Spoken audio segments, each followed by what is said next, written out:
বড় মাতব্বর ছিল, আপনারা ওয়াজ শোনেন। এই ফেরাউন যখন ছোটবেলায়, মুসা আলাইহিস সালাম যখন ছোটবেলায় ছিলেন, দুধের বাচ্চা যখন ছিলেন, ফেরাউন একটু মহব্বত করে মুসা নবীকে একটু আদর করতে গেছিল, মুখে একটু চুমা দিতে গেছিল। মুসা আলাইহিস সালাম একটা থাপ্পড় দিয়েছে, এক থাপ্পড়ে ফেরাউন কয়েক ঘন্টা বেহুশ হয়ে কাত হয়ে পড়েছিল। চোরের ওজন কত বড় তাহলে চিন্তা করেন, কয়েক টন ওজন। সুবহানাল্লাহ। এই ফেরাউনের যখন হুঁশ ফিরে, তখন ফিরে আসার পরে বলতেছে, আসিয়া, তার স্ত্রীর নাম আসিয়া, আসিয়া রে, এই পিচ্ছি যে থাপ্পড় আমার মারছে, আমার মনে হচ্ছে যে গোটা মিশরের সব পাহাড় পর্বতগুলা বুঝে আমার গালের মধ্যে লাগছে। সরের ওজন বুঝে কম ছিল নাকি? আর একটা সর মারছিল। মুসা নবীর বংশ হলো বনী ইসরাইল, আর ফেরাউনের বংশ হলো কিপ্তি বংশ। তো দুই বংশের লোক রাস্তার মাঝখানে ঝগড়া করছে। এখন ঝগড়া যদি হয়, আমরা দুই ভাই ঝগড়া লাগছে, এখন মোস্তাফিজ বাবুর দিক দিয়ে যাচ্ছে, এখন ভাঙ্গে দেওয়ার চেষ্টা করবে না? আপনি যদি যান, আপনি তো এই ঝগড়া করতেছে, করবে এই রাস্তার উপরে যাও, ঝগড়া করো না, বাদ দাও। এক মুসা নবীর তো এমনি মেজাজ হিট। এখন বারবার উনি আগে আলাপ আলোচনা বোঝাচ্ছে, ভাই তোমরা ঝামেলা করো না, গন্ডগোল করো না, ঝগড়া করো না, যাও একটু রাস্তা থেকে সরে যাও, যাও রাস্তা ক্লিয়ার করো, তোমরা এরকম ঝগড়া করো না। কে শোনে কার কথা? রাগের ছুটে একটা থাপ্পড় লাগাই দিয়েছে, এক থাপ্পড়ে কিপ্তি বংশের লোক দুনিয়ার থেকে শেষ, মানে এক থাপ্পড়ে কবরে। 3 নম্বর আর একটা সোর মারছিল, এটা আরো মারাত্মক ইম্পর্টেন্ট, সেটা হলো মৃত্যুর ফেরেশতা মালাকুল মউত হযরত আজরাইলকে। স্যার ঠিকানি কথা না? আমার প্রিয় ভাইরা, হাদিস শরীফের ভিতরে মালাকুল মউত মৃত্যুর ফেরেশতা হযরত আজরাইল আলাইহিস সালাম যখন জান কবজ করার টাইম হয়ে গেছে, মুসা নবীর কাছে চলে গেছেন। যার পরে ডাকতে বলেন, ভাই মুসা, আমার নাম আজরাইল, মালাকুল মউত, আপনার জান কবজ করার জন্য আসছি। মুসা নবী তখন ডাকতে বলে, আজরাইল আমি এখন ব্যস্ত আছি, পরে আই। কত বড় সাহস! আমাদের ক্ষমতা কারো আছে? কখন এসে ঘাড় ধরে নিয়ে চলে যাবে আল্লাহই ভালো জানে, ঠিক না? আর মুসারে বলতেছে, আমি মুসা আলাইহিস সালাম বলছেন, আমি এখন দিনের খেদমত করতে আসি, ব্যস্ত আছি, পরে আসো। দ্বিতীয় দিন আবার আসছে, বলছে, ভাই মুসা, এবার জান কবজের টাইম হয়েছে, চলেন। ওই এখনও ব্যস্ত আছি, পরে আই। তৃতীয় দিন গেছে জান কবজের জন্য, মুসা আলাইহিস সালাম আর কোনো কথা না, ঠাস করে একটা থাপ্পড় লাগাই দিয়েছে, এক থাপ্পড় আজরাইলের ডান চোখ কপালে উঠে গেছে। এখন ওই অবস্থায় আজরাইল ডান চোখ কপালে এরকম হাত দিয়ে ধরে নিয়ে আল্লাহর কাছে গেছে, বলতেছে, আল্লাহ, আমার কি ওয়াজ বুঝাছে আপনাদের? আজরাইল বলতেছেন, আল্লাহ তুমি আমারে কার জান কবজ করার জন্য পাঠাই দিছো? আমারই তো জান কবজ হয়ে যায়। আল্লাহ বলছেন যে আমার নবী মুসার জান কবজের জন্য তুমি গিয়েছিলে। এখন আজরাইলের ভিতরে একটা ভয় ঢুকছে না, ঢোকে নাই? আজরাইল কয়, আল্লাহ তোমার তো আরো অনেক বড় বড় ফেরেশতা আছে, আল্লাহ মুসার জানটা বাদ দেয়, অন্য যা আছে গোষ্ঠী শুদ্ধ আমার জান কবজের দায়িত্ব দাও, কিন্তু মুসারটা দিও না। সুবহানাল্লাহ। আল্লাহ বললেন, না তুমিও যাও, তোমার সাথে আরো 2 জন ফেরেশতাকে পাঠিয়ে দেব, আজরাইল, জিব্রাইল আর মিকাইল, 3 জন মিলে যাও, মুসার জানটা কবজ করে আনো। হাদিসে এসেছে, কি সুন্দর দেখেন। তারপরে আবার কষ্ট হচ্ছে না তো আপনাদের? আমার প্রিয় ভাইরা, 3 জন ফেরেশতা এসে পাহাড়ের পাদদেশে, বিশাল বড় একটা উঁচু পাহাড়, পাহাড়ের পাদদেশে গিরিপথ থাকে, যারা পাহাড়ি রাস্তায় যারা ঘোরাফেরা করেছেন তারা দেখবেন পাহাড়ের পাশ দিয়ে গিরিপথ থাকে, ছোট্ট ছোট্ট রাস্তাগুলি থাকে। ওই ছোট্ট গিরিপথের ভিতরে দিয়ে পাহাড়ের একটা কর্নারে ফেরেশতা 3 জন মিলে এসে একটা কবর খনন করছেন, একটা কবর খুঁড়তে লাগলেন। কবর খুঁড়তে খুঁড়তে লক্ষ্য করে দেখছেন ঠক ঠক ঠক ঠক করে একটা লাঠির শব্দ হচ্ছে। মুসা নবীর হাতে কি থাকতো? আজরাইল তাকায় দেখে ঠক ঠক করে কে দেখতেছে মুসা নবীর হাতে। আজরাইল চিন্তা করো, সর্বনাশ, আল্লাহকে ডাক দেখো, আল্লাহ আমাদেরকে যেই জায়গাতে কবর করতে পাঠাই দিছো, ওই একই রাস্তা দিয়ে আজরাইলকে পাঠানোর দরকারটা কি?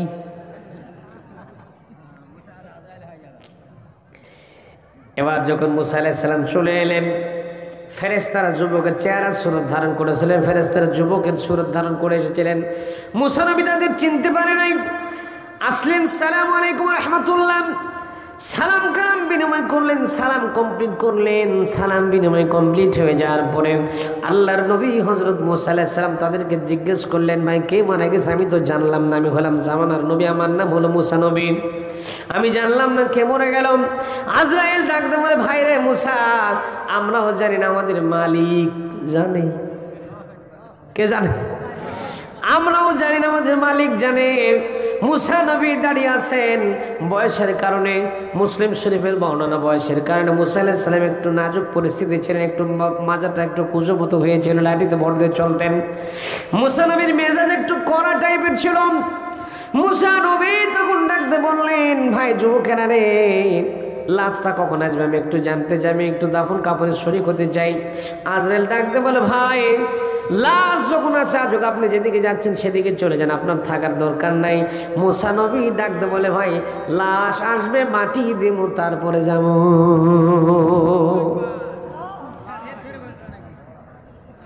এবার মুসা আলাইহিস সালাম বসে পড়লেন, সেখানে বসে পড়লেন। অনেকক্ষণ পর্যন্ত দাঁড়িয়ে দাঁড়িয়ে দেখছেন কোনো খবর নাই। অনেকক্ষণ পর্যন্ত অপেক্ষমান হয়েছে, ওয়েটিং লিস্টে আছেন। অনেকক্ষণ পর্যন্ত থাকার পরে লাশ আসে না, কোনো খবর নাই। কবর খনন করা কমপ্লিট হয়ে গেছে। এবার আল্লাহর নবী মুসা আলাইহিস সালাম নজর করে লক্ষ্য করে দেখতে পেলেন কবরের ভিতর থেকে জান্নাতি নূর চমকাইতেছে, জান্নাতের নূর কবরের মধ্যে থেকে চমকাইতেছে। মুসা নবী নজর করলেন, জান্নাতি নূর কবরের মধ্যে থেকে চমকাইতেছে।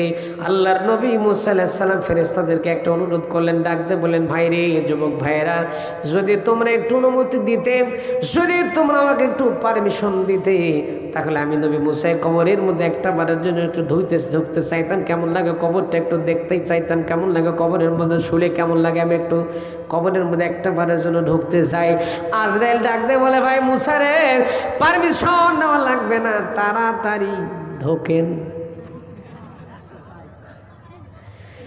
মুসা আলাইহিস সালাম যখন কবরের ভিতরে ঢুকে পড়লেন, ইশারা কার? জান্নাতি নূর চমকাচ্ছে। মুসা আলাইহিস সালাম নজর করে দেখলেন, এমন সিচুয়েশনে মুসা আলাইহিস সালাম যখন কবরের মধ্যে শুয়ে পড়লেন, জান্নাতি রুমাল, জান্নাতি চাদর চলে আসলো। আল্লাহ রাব্বুল আলামিন জিবরাইল আর আজরাইলকে ডাকতে বলেন, তোমাদের ডিউটি এবারে স্টার্ট করো। হযরত আজরাইল আলাইহিস সালাম জান্নাতে একটা রুমালে মুসা নবীর মুখ থেকে মাথা থেকে নাভি পর্যন্ত ঢেকে দিলেন। জিবরাইল ফেরেশতা নাভি থেকে পা পর্যন্ত একটা চাদর দিয়ে মুড়িয়ে দিলেন। জান্নাতি কবর, জান্নাতি রুমাল, জান্নাতি চাদর যখন মুসা আলাইহিস সালামের গোটা শরীরটা ঢেকে গেল, গোটা শরীর যখন জান্নাতি রুমাল, জান্নাতি চাদর দিয়ে ঢেকে গেল, সঙ্গে সঙ্গে মুসা আলাইহিস সালামের দেহটা, শরীরটা সম্পূর্ণ জান্নাতময় হয়ে গেছে। মুসা নবী কবরের মধ্যে আল্লাহর কাছে দোয়া করে জানাই দিয়েছে, রব্বুল আলামিন, আমি তোমার পয়গম্বর, তোমার নবী মুসা সেই কবরের ভিতরে একটা বারের জন্য শুয়ে পড়েছে। আল্লাহ, এই কবর থেকে আমি উঠতে চাই না, মেহেরবানি করে তুমি তোমার আজরাইলকে পাঠিয়ে দিয়া এখন এই মুহূর্তে আমার জানটা কবজ করে তোমার কাছে আমাকে নিয়ে যা। আল্লাহু আকবার। প্রিয় ভাইয়েরা আমার, ওই মুসা নবীর কথা বলছিলাম। মুসা নবী যখন দুনিয়া থেকে বিদায় করছিলেন, নবীদের খবর নবীরা ভালো করে জানেন। মুসা আলাইহিস সালাম তখন তার জাতিকে ডাক দিলেন, বনি ইসরাইলের লোকদেরকে ডাক দিলেন, বনি ইসরাইল গোত্রকে ডাক দিলেন। মুসা নবীর উম্মত ছিল বনি ইসরাইল, কি বনি ইসরাইলের ডাক দিলেন। একটা তাবুতে সাকিনা এরকম একটা বাক্স আনলেন।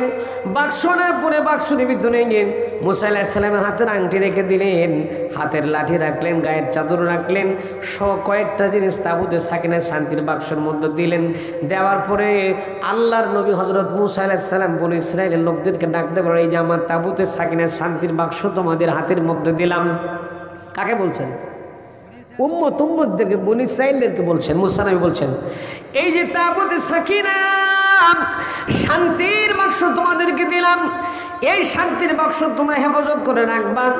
আর তোমাদেরকে নসিহত করলাম সেটা হলো, তোমরা সবগুলি মুসলমান এক জায়গায় একত্র হয়ে থাকবা, কেউ যেন তোমরা বিচ্ছিন্ন হয়ে যেও না, এক জায়গায় সংঘবদ্ধ জমাত করে থাকবা। আমার প্রিয় ভাইয়েরা, 10 জন লোক যদি এক জায়গায় জামাতের সঙ্গে জামাতবদ্ধ হয়ে থাকে, তাহলে সেটা শক্তিশালী বেশি না, একজন শক্তিশালী বেশি হবে। মুসা নবী বললেন, তোমরা কখনো বিভ্রান্তর মধ্যে পড়ে যেও না। এক জায়গায় তোমরা জামাতবদ্ধ হয়ে থাকবে, সংগঠনমুখী হয়ে থাকবা, প্রোগ্রাম করবে জামাতবদ্ধ হয়ে করবে, একসাথে থাকবা, সবাই সেট আপ হয়ে থাকবা। মুসা আলাইহিস সালামের কথা বলে তিনি কবরে গেলেন আর বললেন, এই তাবুতে সাকিনা, এই শান্তির বাক্স তোমরা একটু হেফাজত করে রাখবা। আমার প্রিয় ভাইরা, মুসা আলাইহিস সালামের কথা বলে উম্মতদেরকে তাবুতে সাকিনা শান্তির বাক্স দেওয়ার পরে তিনি কবরে চলে গেলেন। আল্লাহর নবী হযরত মুসা আলাইহিস সালাম কবরে চলে যাওয়ার পরে মুসা নবী কবরে চলে যাওয়ার পরে উম্মতদের কাছে তাবুতে সাকিনা শান্তির বাক্স উম্মতদের কাছে রয়ে গেল। আমার প্রিয় ভাইরা, মুসা আলাইহিস সালাম কবরে চলে যাওয়ার পরে মুসলমান এক জায়গায় ঠিকঠাক মতো থাকতে পারলো না। মুসলমান আর মুসলমানদের মধ্যে ঠেলাঠেলি আছে না নাই? জোরে করা আছে না নাই? আমরা খালি শিখছি ফতুয়াবাজি করা, অমুক হুজুর এমুক ফতুয়া দিল, অমুক হুজুর তমুক ফতুয়া দিল, এরকম আছে না নাই? এক হুজুর আর এক হুজুরদের আমরা দেখতে পারি না, আছে না নাই? এই হুজুর এই হুজুরকে দেখতে পারে না, এই ভাইকে দেখতে পারে না, অথচ আমাদের কোরআন এক, হাদিস এক, মক্কা এক, মদিনা এক, সবগুলা কিন্তু এক।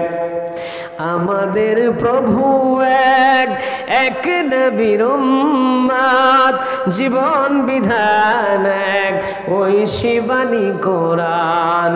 তবে কেন এক লোকে মুসলমান, এক হও করিয়া হবান। ঠিক কিনা বলেন? আমাদের মাঝে ঠেলা ঠেলা আছে না নাই? আমার প্রিয় ভাইরা, ঠেলা ঠেলি যদি না থাকতো, সব মুসলমান যদি আমরা একমত হতাম, এক প্ল্যাটফর্মে যদি দাঁড়িয়ে থাকতাম, আল্লাহর ওলি আল্লামা সাইদির মতো মানুষকে জালেমের বাচ্চারা জেলখানার মধ্যে মারতে পারতো না। ঠিক কিনা বলেন?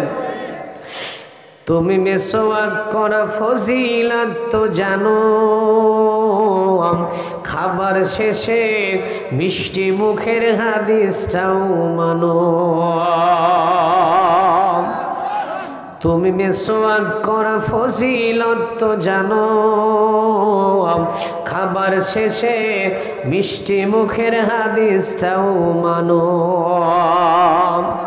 শুধু হক কথাটা উচ্চ স্বরে বলতে পারো না,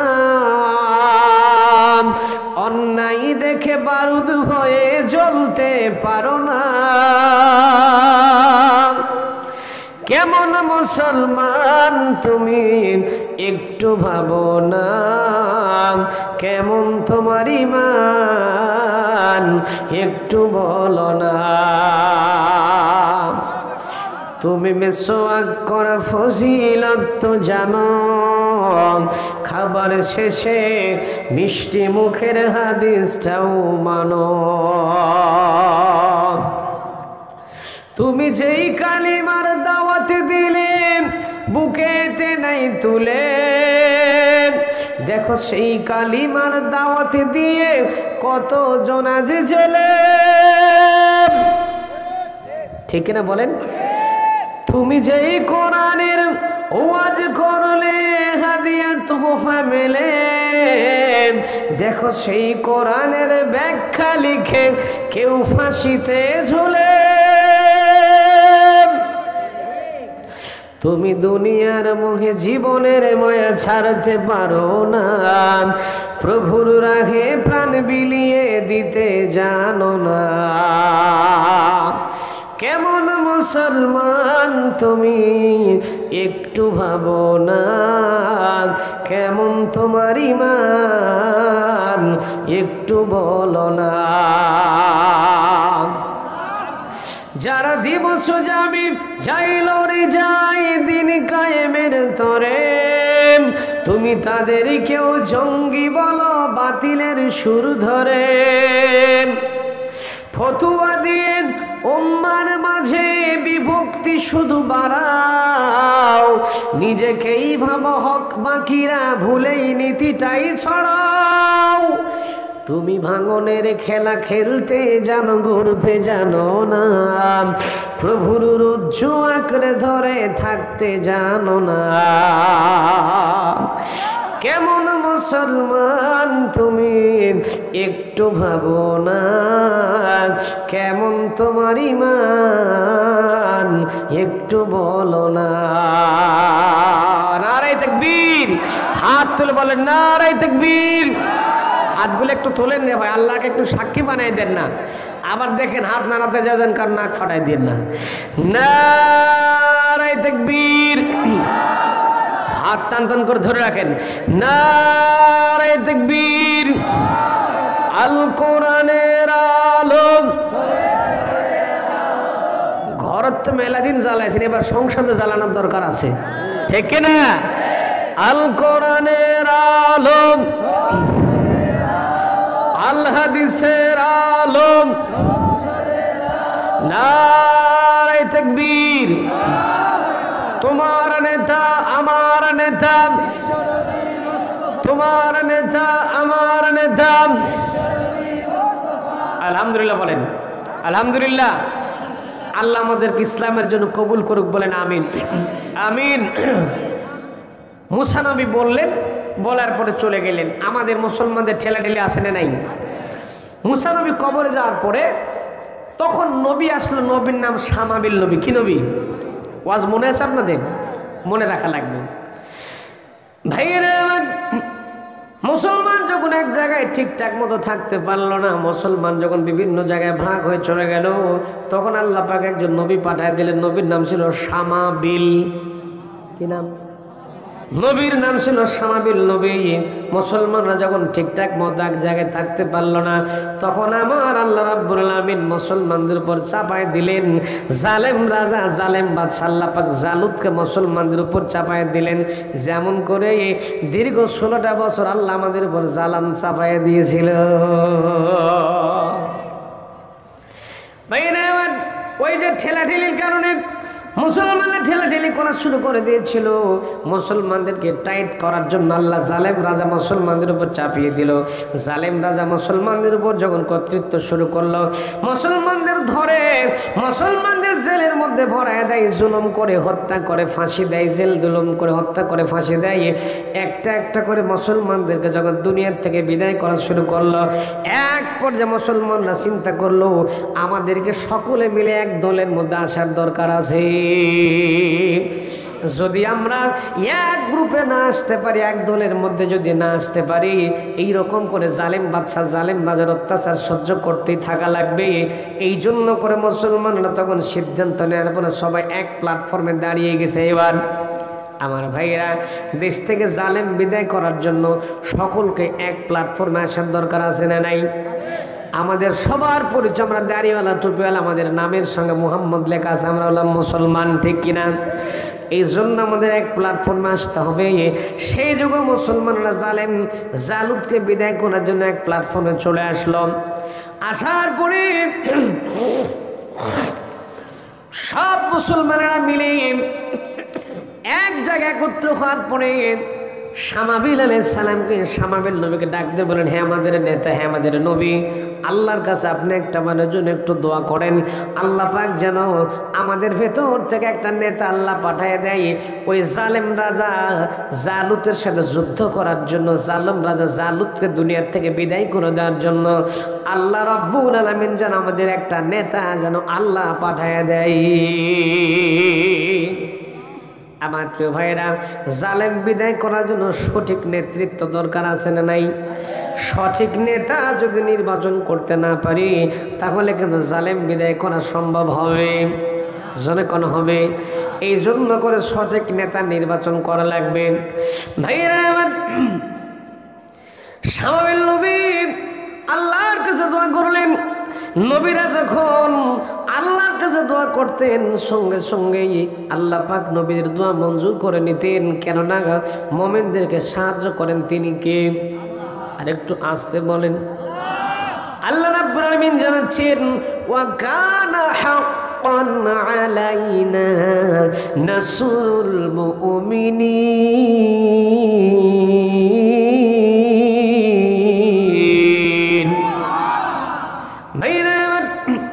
শামাবিল নবী যখন দোয়া করলেন রব্বুল আলামিন, মুমিনদেরকে মুসলমানদেরকে হেফাজত করার জন্য একটা নেতা লাগবে, আমাদের একটা নেতা লাগবে, নেতা ছাড়া আমরা চলতে পারছি না। আল্লাহ পাক নেতা পাঠিয়ে দিলেন।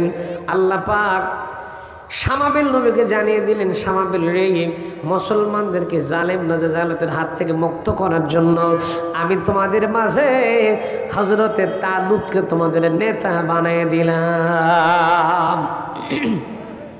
খেয়াল করেন।